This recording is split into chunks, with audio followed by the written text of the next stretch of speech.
동남 4군 국민의힘 박덕흠 의원 의혹이 정치판을 뒤흔들고 있습니다. 박 의원 거취에 따라 충북 정치 구도에도 상당한 영향을 줄 것으로 보입니다. 코로나19와 각종 자연재난으로 지역 경제가 나빠지는 상황에서도 오히려 어려운 이웃을 돕는 기부의 손길은 늘고 있습니다. 원주와 제천을 잇는 중앙선 복선이 12월에 개통되면서 고속열차 시대를 맞는 제천이 새로운 역세권 개발에 박차를 가하고 있습니다. 여러분 안녕하십니까? 계속해서 충북 지역 뉴스입니다.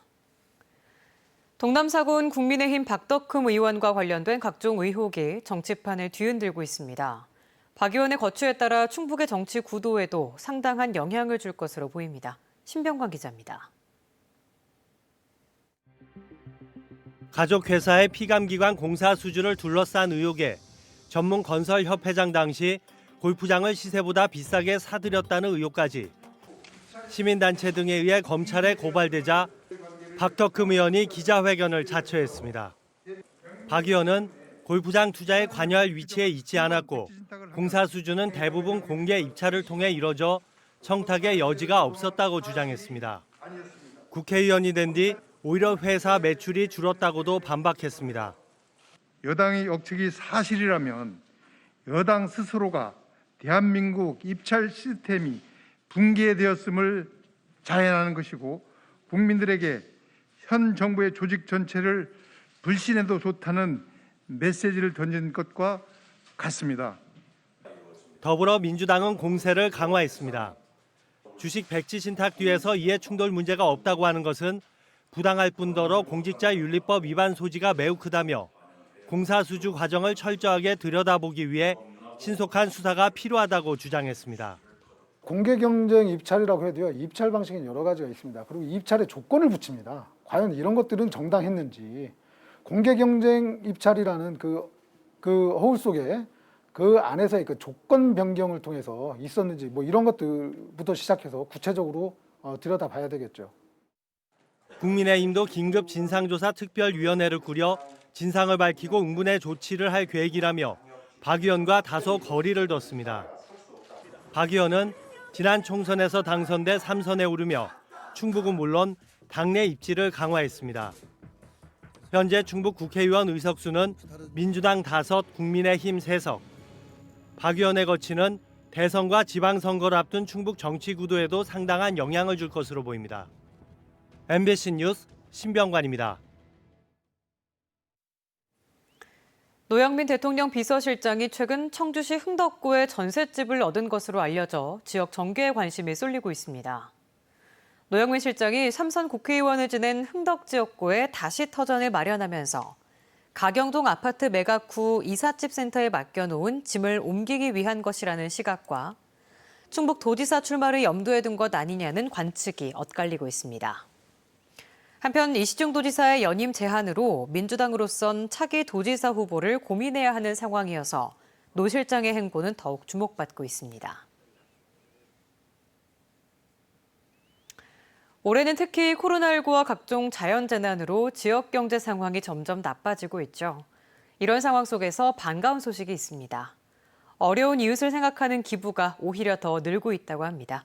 김명일 기자입니다. 지난달 26일 주민센터 안으로 수수한 옷차림의 70대 할머니가 불쑥 찾아왔습니다. 수해로 고통받는 이웃들을 위해 써달라며 마스크 150장이 담긴 봉투를 건넸고 곧 쌀과 생수, 화장지 같은 생필품도 배달될 것이라는 말을 건네고는 곧장 떠나버렸습니다. 조금이라도 도와주고 싶은 마음에 아주 작은 거를 하는 거라 그렇게까지는 하고 싶지 않다고 그냥 익명으로 이렇게 좀 해달라는 말씀을 하셨어요. 지난 3일 청주 복명동에도 누군가 어려운 사람들에게 전해달라며 현금 50만 원이 담긴 저금통을 두고 갔습니다. 뒤늦게 알고 보니 자신보다 형편이 더 어려운 사람들을 보살펴달라며 한 기초생활수급자 가정에서 벌써 5년째 소리 없는 기부를 이어온 곳이었습니다. 지속적인 그 나눔 활동을 한다는 게 일반적으로 좀 부유한 분들도 쉽지가 않은데 특히 어려운 분들이 또 이렇게 하신다는 행위는 굉장히 그 의미 있는 활동이라고 봅니다. 코로나19와 각종 재해로 경제는 갈수록 어려워지고 있지만 얼굴 없는 기부는 크게 늘고 있습니다. 지난해 충북 도내에서만 22건에 740만 원이던 익명 기부 금액이 올해는 46건에 2,300만 원으로 3배 이상 쌓였습니다.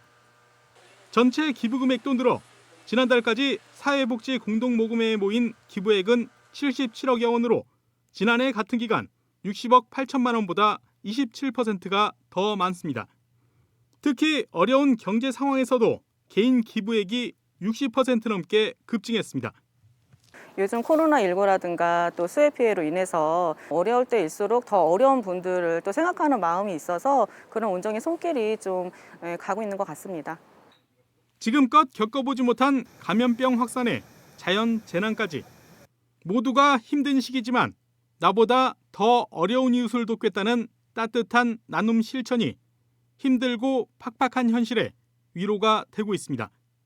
MBC 뉴스 김영일입니다. 부산을 방문했던 청주의 70대와 80대가 코로나19 확진 판정을 받았습니다.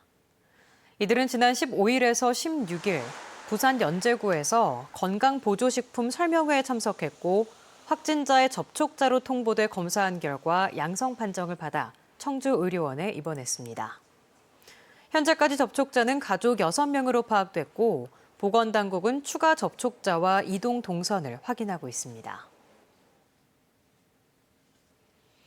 충북도 내 도시가스 공급사인 충청에너지서비스와 찬빛충북도시가스가 소상공인과 취약계층 등을 대상으로 도시가스 요금 납부를 유예하기로 했습니다.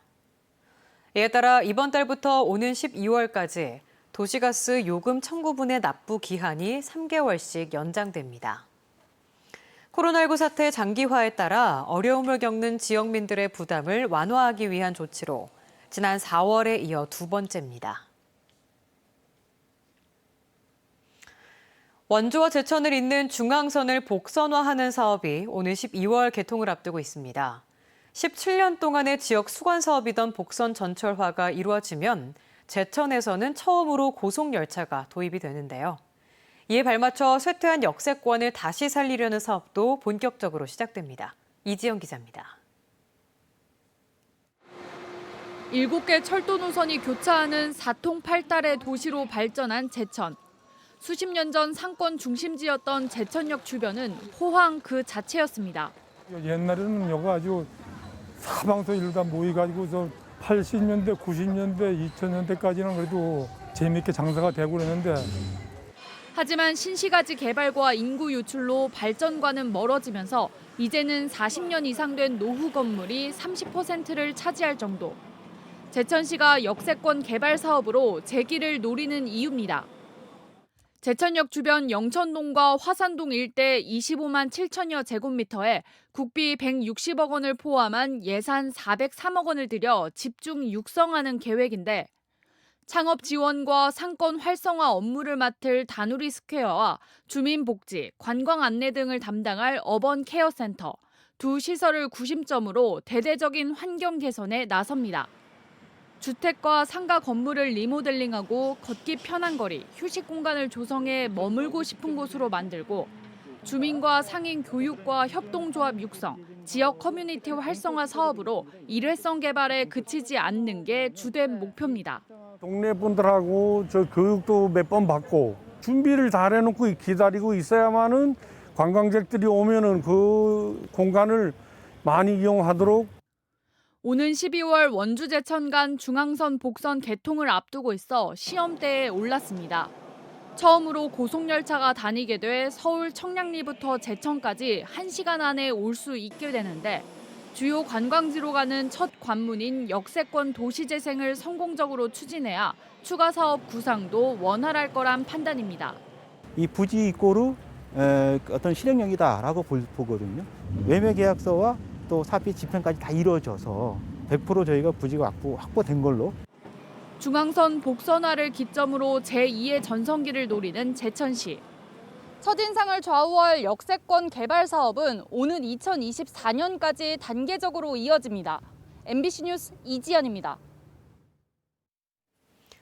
코레일 충북본부가 결국 대전 충청본부로 통합됐습니다. 코레일은 제천에 있는 충북본부를 대전 충청본부로 통폐합하는 조직 개편을 단행하고 충북본부에 근무하던 기존 인력 가운데 일부를 인사이동했습니다. 경영 악화를 이유로 추진된 이번 조직 개편을 두고 제천시와 철도 노조, 시민단체 등은 지역 균형 발전에 역행하는 시대착오적 발상이라며 반발해왔습니다. 충북에서도 지난 19일 치러졌던 순경 공채 필기 시험에서 공정성 문제가 드러났습니다. 충북지방경찰청은 이날 청주의 한 중학교 한 개 교실에서 감독관의 착오로 학생 1명에게 시험 종료 후 일부 답안을 기재하게 한 사실을 확인했습니다.